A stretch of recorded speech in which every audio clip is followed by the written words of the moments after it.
大家早上好. Good morning, ladies and gentlemen. Well, I'm not going to take too much of the time, but I need to spend a few minutes bilingual so that to make my points clear. I'll begin with English. And I think from the briefing given by Mr. Yong, it is quite clear that the problems confronting Jalan Bukit Bintang and Jalan Sultan actually are intertwined.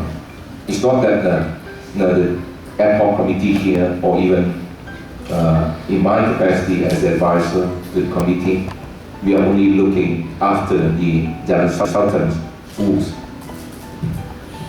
But there are 5 points altogether. 5 points I'd like to raise today. 5 points. Just to recap exactly what has been taking place thus far. 5 points. Firstly, in the past 2 months, 2 months because early August until now, more than 2 months. 2 months, I think that should be sufficient for any social impact assessment report be made public. But unfortunately, we have yet to see any public display of such report. And at the same time, the technical feasibility studies, especially studies on the structural safety of those potentially acquired buildings, especially those in Jalan Sultan. We know very well that most of these are the pre-war buildings, and whether or not they are going to be structurally safe and fit for occupation after the tunneling work is going to be done. So far, I think it is still open-ended. Nobody knows. Not even an assurance. This is question number 1. Second, well, I was quite amused by the claim that there's no acquisition, because the word acquisition doesn't seem to sound good. And the authorities concerned denied that there was any kind of acquisition. If that is so, if there's no acquisition, then why in the first place? From what I gathered recently, the legality of acquisition is now being actively pursued. Why is it so? Is it not a form of arm twisting? This is my question number 2. Thirdly, well, talking about willing buyer and willing seller, I think this is the exact phrase used by SPEC or even the authorities during the first encounter with our affected shop owners on the 23rd of August. Willing buyer and willing seller. I think this doesn't hold water at all. Because so far, I believe most of the affected shop owners have made their stance very clear that there's no willing seller. Why then the authorities concerned are now still actively pursuing the submission of the valuation reports, property valuation reports? What is the reason? There must be reasons behind. Fourthly, again, before the public display of the MRT's proposed road draws to a close, why? They give no room to any counter proposal, especially the alternative roads proposed by the affected shop owners and the Selangor Chinese Assembly Hall. Because all the recent moves that I came to understand of late, in fact, were all pointing to the ultimate goal of having the land or taking over the land. So I think the authorities owe us an explanation. Fifthly, last but not least,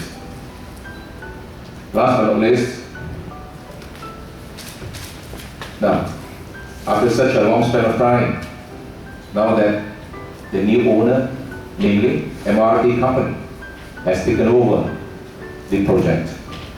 And I do understand that there was a meeting called by them involving the affected, some of the affected shop owners. And I was given to understand further that at the meeting, the realignment proposal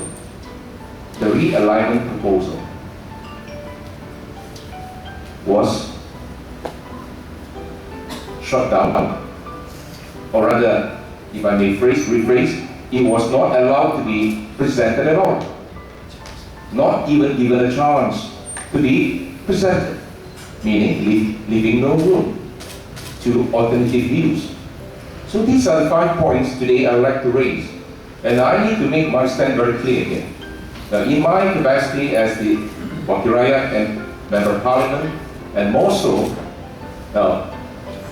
as an individual spending my childhood years in the community, I think I'm guided by conscience, and also at the same time, I'm driven by some of the latest developments that I need to make my stand very clear. That I think there is no such thing as no alternative, or rather, this is the only possible road that has to acquire land inherited by our friends, our shop owners, who have been inheriting the properties perhaps from their forefathers. I don't see what is the logic behind it. And in fact, in my blog writing earlier, I did raise some doubts that there were tracts of land abandoned or being left barren. So it is not convincing at all, saying that there's no land, this is the only possible tract of land.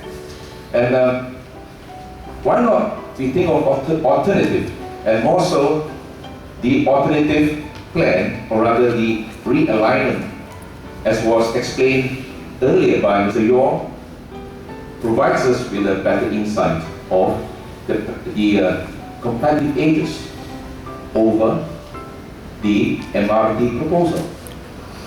各位，今天我只是以巴南区国会议员的身份，那么加上我早年，我是这个社区的，我就是社区的成员之一，那就是说我在这个社区成长。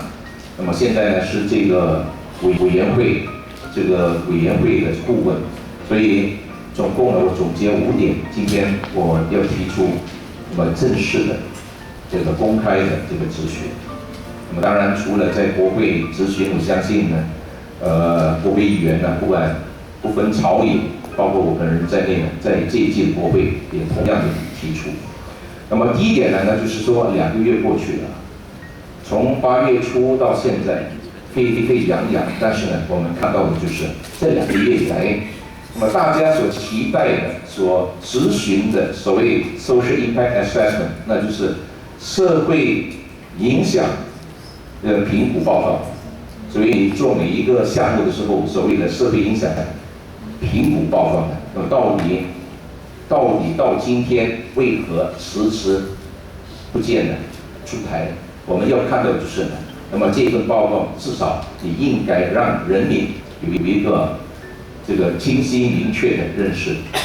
我们还没看到这份报告。除此之外呢，那么有关这个苏丹街这一块地段，那么我相信这个所谓百年老店，不管你怎么说，你说我只是征用地底下的这个地段跟你地面上的这个建筑物毫无关系。尽管是有如此的措辞，但是呢，我们要知道的就是，有关当局，那就是 MRT 这个捷运公司和施工的公司呢，为何你不能够出示所谓的这个工程这个工程可行性报告，尤其是有关这个100年老店的结构性，它的结构性安全。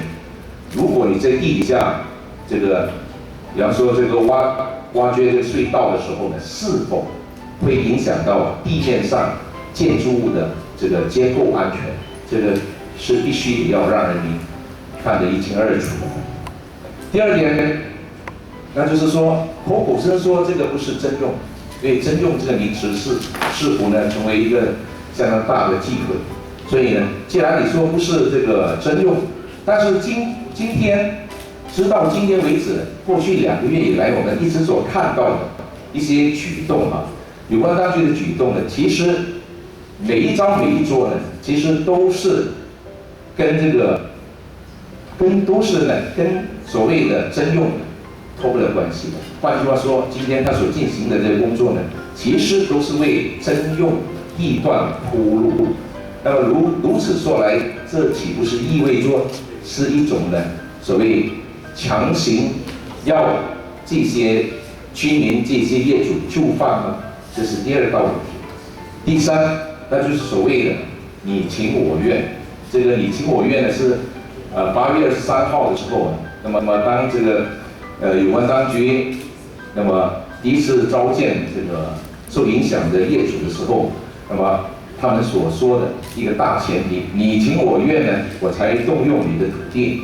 但是你情我愿，那我们要看到就是在整个过程当中，根据我所了解呢，绝大多数我不敢说全部，绝大多数的业主在第一时间已经表态，是不愿意所谓说这个出让这个土地。那么既然如此，为什么一直到今天为止，那么有关当局一直呢锲而不舍的在那么追溯什么呢？他要的是所谓这些业主要提成个别产业的产值报告，这个 valuation 这个评估报告，就是说你的这个产业到底值了多少钱，这个产值评估报告。那么这是第3点。第4点呢，一般上我们知道按照程序，那你必须得要在施工之前，你必须要把有关的工程的这个路线，还有一些详细的情况呢，公诸于世。